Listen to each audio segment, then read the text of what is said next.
इतिहास के पन्नों में कुछ नाम ऐसे दर्ज हैं जो समय के साथ धुंधले नहीं पड़ते, बल्कि और भी डरावने हो जाते हैं। ये वो नाम हैं जिन्हें सुनकर इंसानियत भी कांप उठती है, जिनकी कहानियां रातों की नींद उड़ा देती हैं। पेड्रो अलोंसो लोपेज एक ऐसा नाम जो अपराध की दुनिया में मॉन्स्टर ऑफ द एंडीज के नाम से कुख्यात है। उसकी दरिंदगी ने 3 देशों कोलंबिया, पेरू और इक्वाडोर को दहला दिया था। कहा जाता है कि इंसान के भेष में शैतान भी घूमते हैं, और पेड्रो लोपेज इसका सबसे खौफनाक उदाहरण है। उसने सैकड़ों मासूम बच्चों की जिंदगियां छीन ली और हर वारदात के बाद पुलिस के हाथ खाली रह गए। आज हम उसी हैवान की कहानी सुनेंगे जिसकी क्रूरता ने इतिहास को भी सिहरने पर मजबूर कर दिया। पेड्रो लोपेज एक ऐसा नाम जो सिर्फ एक व्यक्ति नहीं, बल्कि खौफ, दहशत और मासूमियत की चीखों का प्रतीक बन गया। उसकी कहानी हमें याद दिलाती है कि बुराई कभी कभी सबसे अनजाने चेहरे में छुपी होती है। यह सिर्फ एक नाम नहीं, बल्कि एक ऐसा डर है जो आज भी लोगों के दिलों में जिंदा है। आइए पेड्रो लोपेज की उस सच्चाई से पर्दा उठाते हैं जिसे जानकर रूह भी कांप उठेगी। किसी भी अपराधी के मन की गहराई को समझने के लिए उसके बचपन की परतों को खोलना बेहद जरूरी है। अक्सर अपराध की जड़ें उसी बचपन में छुपी होती हैं, जहां मासूमियत धीरे धीरे खो जाती है। पेड्रो लोपेज का जन्म 1948 में कोलंबिया के एक बेहद गरीब और संघर्षरत परिवार में हुआ था। उनका घर मिट्टी और ईंटों से बना एक छोटा सा झोपड़ा था, जहां हर दिन भूख और डर का साया रहता था। उसके परिवार में मां अकेली थी और 12 भाई बहनों की जिम्मेदारी उन्हीं के कंधों पर थी।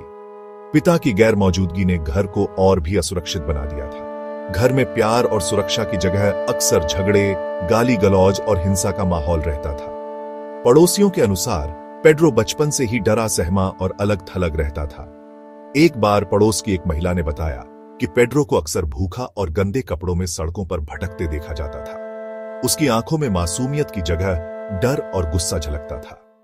सिर्फ 8 साल की उम्र में जब बच्चे खिलौनों से खेलते हैं, पेड्रो को उसकी अपनी मां ने घर से निकाल दिया। यह घटना उसके जीवन का सबसे बड़ा मोड़ साबित हुई। सड़कों पर आकर वह पूरी तरह अकेला, असहाय और भूखा था।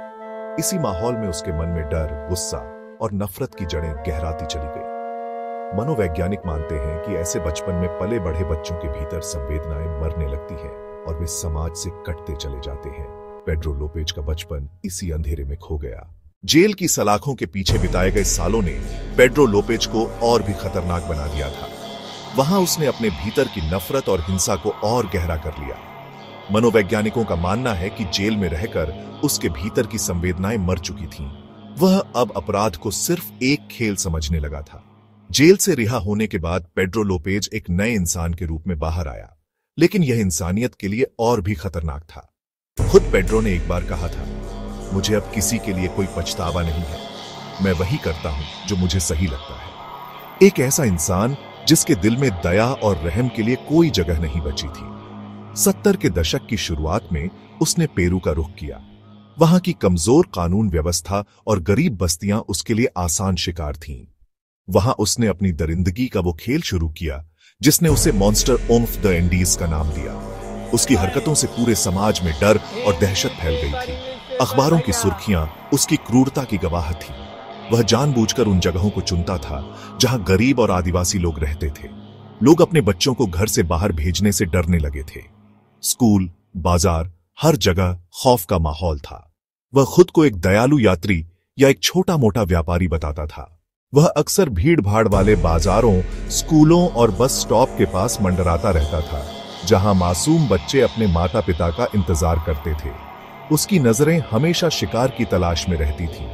एक मनोवैज्ञानिक के अनुसार ऐसे अपराधी अक्सर उन बच्चों को चुनते हैं जो अकेले हों या जिनके चेहरे पर डर या असहायता झलकती हो। उसकी नजरें हमेशा उन लड़कियों पर रहती थीं जो अकेली होती थीं या गरीब दिखती थीं। वह उन्हें ध्यान से देखता और उनके व्यवहार को परखता। एक सर्वाइवर ने बताया, वह बहुत विनम्र और भरोसेमंद दिखता था। उसने मुझसे कहा कि वह मेरे पिता का दोस्त है और मुझे घर छोड़ने आएगा।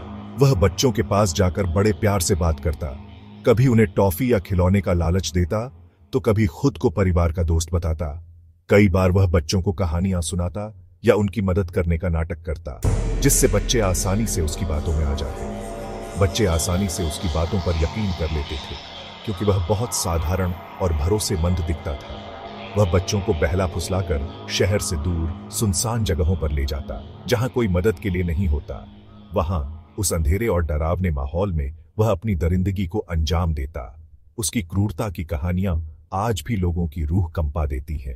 साल 1980 में इक्वाडोर के अम्बाटो शहर में अचानक आई बाढ़ ने पूरे शहर को हिला दिया।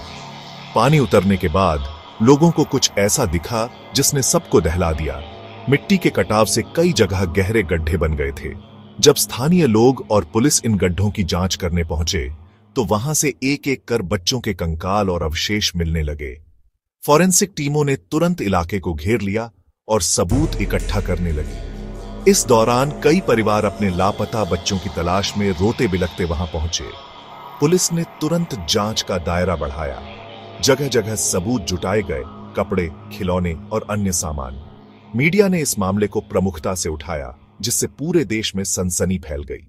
पुलिस अधिकारियों ने प्रेस कॉन्फ्रेंस में जनता से सहयोग की अपील की। इसी दौरान एक बाजार के दुकानदारों ने पुलिस को बताया कि उन्होंने हाल ही में एक संदिग्ध व्यक्ति को बच्चों के आसपास मंडराते देखा था। पुलिस ने उस व्यक्ति का हुलिया बनवाया और इलाके में गश्त बढ़ा दी। स्थानीय लोगों ने भी पुलिस की मदद के लिए अपनी दुकानें और घरों के बाहर नजर रखनी शुरू कर दी। कुछ ही दिनों बाद पेड्रो लोपेज ने फिर से एक बच्ची को बहलाने की कोशिश की, लेकिन इस बार बच्ची की मां ने उसे रंगे हाथों देख लिया और शोर मचा दिया। बाजार के लोग तुरंत इकट्ठा हो गए और पेड्रो को पकड़ लिया गया। लोगों का गुस्सा इतना था कि उन्होंने उसकी जमकर पिटाई की। पुलिस मौके पर पहुंची और पेड्रो लोपेज को भीड़ से बचाकर हिरासत में ले लिया। इस गिरफ्तारी के बाद पुलिस ने उससे पूछताछ शुरू की और धीरे धीरे एक ऐसे अपराधी की कहानी सामने आई जिसने पूरे दक्षिण अमेरिका को दहला दिया। पुलिस की हिरासत में एक अंधेरे और सर्द कमरे में पेड्रो लोपेज को सामने बिठाया गया। उसकी आंखों में कोई डर नहीं था, सिर्फ एक अजीब सी शांति थी। पुलिस अधिकारी ने जब उससे सवाल पूछे तो पेड्रो ने बिना झिझक बेहद ठंडे लहजे में जवाब देना शुरू किया। हां, मैंने किया है। उसने बड़ी ही शांति और बिना किसी पछतावे के अपने गुनाहों को कबूल करना शुरू किया। उसकी आवाज में न कोई डर था, न कोई पछतावा, सिर्फ सच्चाई की सर्द लहर। पुलिस अधिकारी उसकी बातों को सुनकर सन्न रह गए। कमरे में सन्नाटा छा गया, सिर्फ उसकी आवाज गूंज रही थी। उसने बताया कि उसने सिर्फ इक्वाडोर में ही 110 लड़कियों की हत्या की है। हर शब्द के साथ पुलिस की आंखें और चौड़ी होती गईं। उसने आगे बताया कि इससे पहले वह पेरू में भी करीब 100 लड़कियों को अपनी हवस का शिकार बना चुका है। उसकी बातें सुनकर एक पुलिसकर्मी की आंखों में आंसू आ गए। जब पुलिस ने उससे कुल संख्या पूछी तो उसने मुस्कुराते हुए कहा, 300 से ज्यादा, पेरू, कोलंबिया और इक्वाडोर में। यह सुनकर मीडिया भी दंग रह गई। टीवी चैनलों पर उसकी इकबालनामा की खबरें चलने लगीं।